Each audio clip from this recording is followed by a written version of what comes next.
So hello everyone, आज मैं आपके लिए एक्सप्लेन करूंगी the glorious revenge of effing का एपिसोड नंबर 32। इसकी पहले वीडियोस प्लेलिस्ट में मौजूद है, तो आप वहां से चेकआउट कर सकते हैं। तो जैसा कि पिछले एपिसोड में हमने देखा था कि एफिंग ने कुछ लोगों को खत्म करके यू को दिखा दिया कि वो तीनों एलिमेंट्स को कंट्रोल कर सकता है। तो यू उससे इम्प्रेस होकर बोल रही थी कि मुझे तुम्हारे डिसाइपल बना लो। वही दूसरी तरफ शाओलिंग को शीचिंग नाम के इविल पपेट ने कैद कर लिया था और इधर एफिंग को भी सिग्नल मिल गया था कि शाओलिंग खतरे में है, इसलिए वो उसे बचाने के लिए निकल पड़ता है।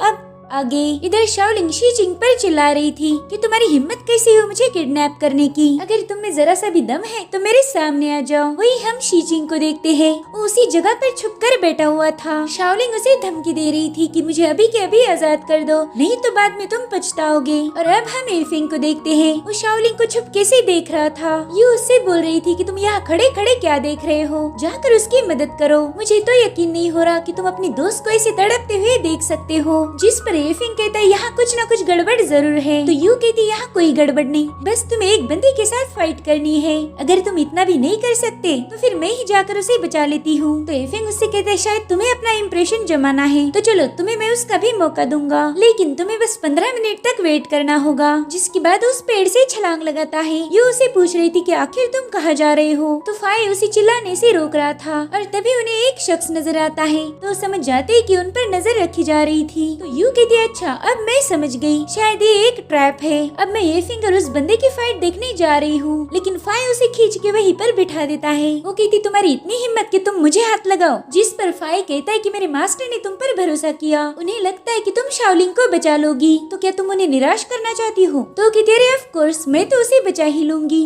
मैंने इसके लिए थोड़ी ना मना किया है। इधर एफिंग भाग रहा था और शीचिंग उसे फॉलो कर रहा था। और अब एफिंग एक खुली जगह पर आ पहुँचता है। वो कह रहा था कि तुमने मुझे यहाँ तक फॉलो किया है, तो अब छुपने से कोई फायदा नहीं, मेरे सामने आ जाओ, या फिर तुम में हिम्मत ही नहीं कि तुम मेरा मुकाबला कर सकोगे। तो शीचिंग हंसते हुए कहता है एफिंग वाकई तुम्हारे लफ्जों ने तो मेरे दिल पर घाव कर दिए, मैं तो बस तुम्हारे साथ एक गेम खेलना चाहता हूँ, तो चलो जल्दी से बताओ मैं कहाँ पर हूँ। तब तक एफिंग ने अपनी स्वॉर्ड निकाल ली थी और तभी शीचिंग उस पर अटैक करता है। तो एफिंग उसमें अपनी स्वॉर्ड स्टैब करके कहता है कि तुम यहाँ पर हो, मगर शीचिंग कहता है तुम्हारा अंदाजा गलत निकला। और तब तक एफिंग को भी समझ आ चुका था कि उसने जिसे मारा है वो एक स्पिरिचुअल पपेट है। अब शीचिंग कहता है लेकिन मुझे तुम्हारी मूव की दाद देनी होगी, तुम वाकई काबिले तारीफ हो। अब वो हंसते हुए कहता है एफिंग तुम बहुत गुड लुकिंग हो, इसीलिए मैं तुम्हारी बॉडी के छोटे छोटे टुकड़े नहीं करूंगा। जिस पर एफिंग कहता है तुम बहुत बकवास करते हो। और तभी एफिंग पर दोबारा से एक हमला हो जाता है, जिसे एफिंग ने अपनी स्वॉर्ड से रोक लिया था। अब वो शीचिंग को पीछे ढकल कर लाइट ऑफ ब्लड लाइन से उस पर हमला कर देता है, मगर शीचिंग उसे डॉज करके एफिंग के पास आ जाता है। तो एफिंग भी सही टाइम देखकर अपनी स्वॉर्ड उसके आर पार कर देता है, लेकिन उसे समझ आ गया था कि ये भी एक पपेट है। और तभी हम ओरिजिनल शीचिंग को देखते हैं,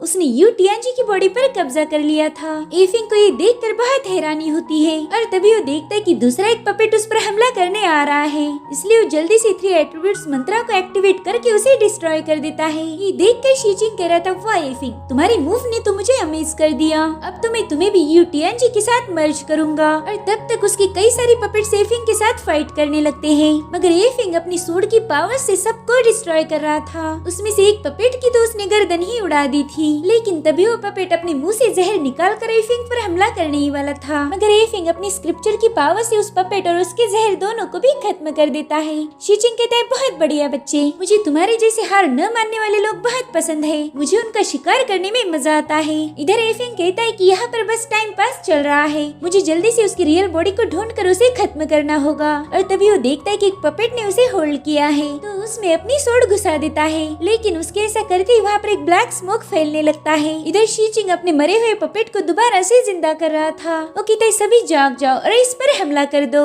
तो अब वो सारे पपेट्स एफिंग पर कूद जाते हैं। इधर एफिंग उस ब्लैक स्मोक में ही फंसा हुआ था। अब उन पपेट्स को देखकर स्वान शैडो को एक्टिवेट कर देता है, जिससे वहाँ पर एक बहुत बड़ा धमाका हो जाता है। इधर शीचिंग बहुत खुश हो रहा था, उसे लग रहा था कि उसके पपेट ने एफिंग को कैप्चर कर लिया होगा। वो कहता है एफिंग अब तुम्हें पास से देखने का वक्त आ चुका है। मैं भी जानना चाहता हूँ कि तुम कितने ज्यादा हैंडसम हो। जिसके बाद वो एफिंग की तरफ जाने लगता है। इधर एफिंग बेहोश पड़ा हुआ था और शीचिंग के पपेट उसे चारों ओर से घेर रखे थे, मगर पास जाने के बाद उसे पता चलता है कि वो तो एफिंग है ही नहीं। और तभी एफिंग उसके पीछे से आकर सोर्ड ची को एक्टिवेट करके उस पर अटैक कर देता है। उसने अपनी सोर्ड शीचिंग के सीने के आर पार घुसा दी थी। शीचिंग अब बुरी तरह से घायल हो गया था। वो कहता ऐसा कैसे हो सकता है, और अब उसके सारे पपेट्स अपने आप नीचे गिर रहे थे। एफिंग कहता है मैंने कहा था ना मैं तुम्हें ढूंढ लूंगा, अब तुम्हारा खेल खत्म। जिस पर शीचिंग हंसते हुए कह रहा था कि सीरियसली तुम्हें ऐसा लगता है कि तुम इतनी आसानी से मेरे से जीत जाओगे? एफिंग तुम अभी जीत से बहुत दूर हो। और तभी वो अपने माँ से शैडोलेस नीडल्स निकाल कर एफिंग पर हमला कर देता है। तब तक एफिंग भी उसे लात से दूर करते हुए अपनी सोड बाहर खींचकर पीछे जाने लगता है, मगर उन नीडल्स ने उस पर तब तक हमला कर दिया था। दरअसल ये भी ओरिजिनल शीचिंग नहीं था। अब शीचिंग के सारे पपेट्स एफिंग को जकड़ने लगते हैं। उन्होंने उसके हाथ पाँव इनफैक्ट गर्दन भी जकड़ रखी थी ताकि वो कोई हरकत ना कर पाए। और अब ओरिजिनल शीचिंग उठते हुए कहता है यार एफिंग तुमने तो मेरा नुकसान कर दिया भाई, तुमने यूटीएनजी की बॉडी को डिस्ट्रॉय कर दिया, अब मुझे एक और बॉडी ढूंढनी पड़ेगी। तो एफिंग कहता है इसका मतलब ये है कि तुम ऑलरेडी मर चुके हो, बस तुमने अपने डिवाइन स्केप को इस पपेट में सील कर दिया है। तो शीचिंग कहता है ओए होए तुम तो बड़े स्मार्ट हो, देखो जब मुझे किसी ने मार दिया था तब मेरी सोल प्रिजर्व की गई, इसी वजह से अब ना ही मैं कोई इंसान हूँ और ना ही घोस्ट हूँ। मेरी हालत सेम टू सेम धोबी के कुत्ते जैसी है, ना घर का ना घाट का, और इसी वजह से मैं तुम्हारी जैसे जिंदा लोगों से नफरत करता हूँ। मगर तुम फिक्र नहीं करना ओके, मैं तुम्हें मार के तुम्हारा एक बहुत ही हैंडसम पपेट बनाऊंगा। तो एफिंग कहता है यार तुम्हारे पास तो खुद की बॉडी भी नहीं है, मगर तुम बातें तो बहुत बड़ी बड़ी कर लेते हो, मेरी मानो तो तुम इतने बड़े सपने नहीं देखो। जिस पर शीचिंग कहता है एफिंग जबान मत लड़ाओ, अपनी एनर्जी संभाल कर रखना, क्योंकि थोड़ी देर में तुम मुझसे रहम की भीख मांगने वाले हो। जिस पर एफिंग कहता है नहीं दोस्त, रहम की भीख तो तुम मांगोगे। जिसके बाद वो अपनी इटर्नल फायर का यूज करके उन पपेट्स पर हमला कर देता है। शीचिंग को तो ये देखकर बहुत ताज्जुब हो रहा था कि ये बंदा इटर्नल फायर को रिफाइन कैसे कर सकता है। अब एफिंग उसके बचे हुए पपेट्स को डिस्ट्रॉय करके कहता है कि सब कुछ पॉसिबल है, बस तुम्हारे अंदर जिगरा होना चाहिए। चलो अब तुम्हारा खेल खत्म। जिसके बाद वो इटर्नल फ्लेम की मदद से उसे स्ट्रैंगल करने लगता है। एफिंग उसे अपने करीब लाकर चोक कर रहा था। जिसके बाद वो फ्लेम्स ऑफ स्काई अब्लेज की मदद से शीचिंग को खत्म कर देता है। शीचिंग के मरते ही उसकी बॉडी से सोल लॉकिंग पर्ल बाहर आ गया था। वो पर्ल एफिंग को देखकर वहाँ से भागने लगता है, मगर एफिंग भी उसे पकड़ने की पूरी कोशिश कर रहा था। इधर यू ने शीचिंग के पपेट को लात मार के शाओलिंग को आजाद कर दिया था। शाओलिंग उससे पूछ रही थी कि एफिंग कहाँ गया, तो यू उसे बताती है कि एफिंग तो फाइट करने गया है। अब वो फाई को पूछ रही थी कि आखिर ये लड़की कौन है, तो फाई बताता है कि ये मेरे मास्टर की अच्छी दोस्त है। तो यू कहती है अच्छा जी, मगर इस लड़की में तो तहजीब की बहुत कमी है।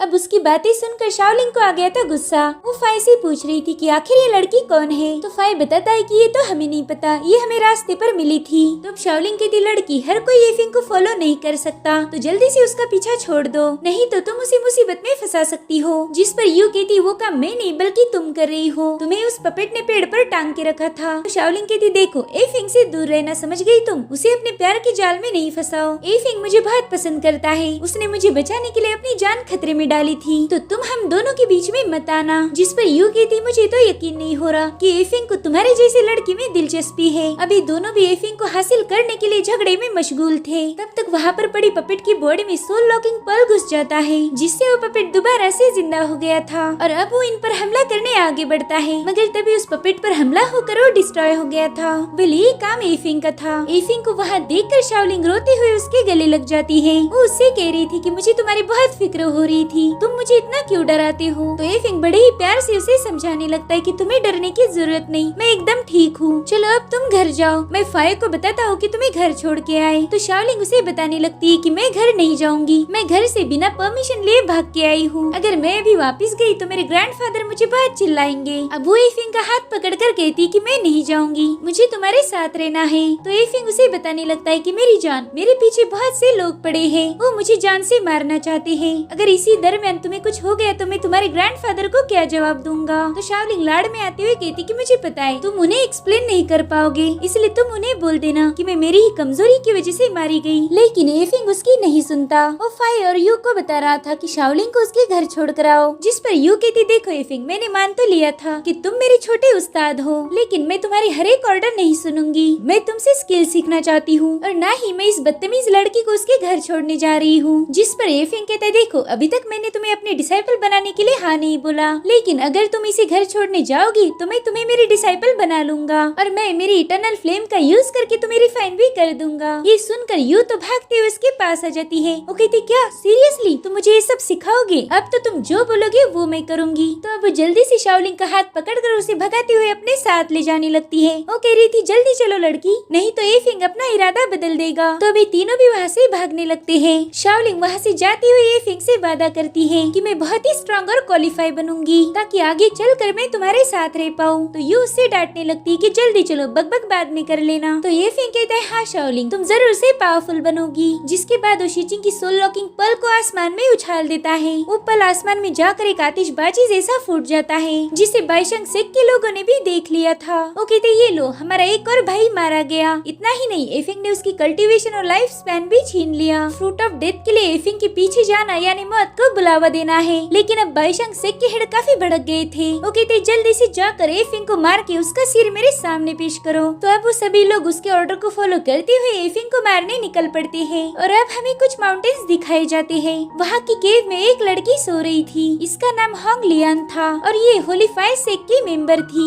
और ये लड़की लगभग 10 सालों के बाद मॉर्टर रेल में जाग जाएगी। दरअसल एफिंग की दुनिया में उसका पुनर्जन्म हुआ था। अब इस लड़की की मेन कहानी हमें अगले एपिसोड में पता चलेगी। सो गाइस यहीं पर ये एपिसोड एंड हो जाता है। आपको वीडियो कैसी लगी हमें कमेंट करके लाजमी बताइएगा। Thank you for watching. Bye bye, take care.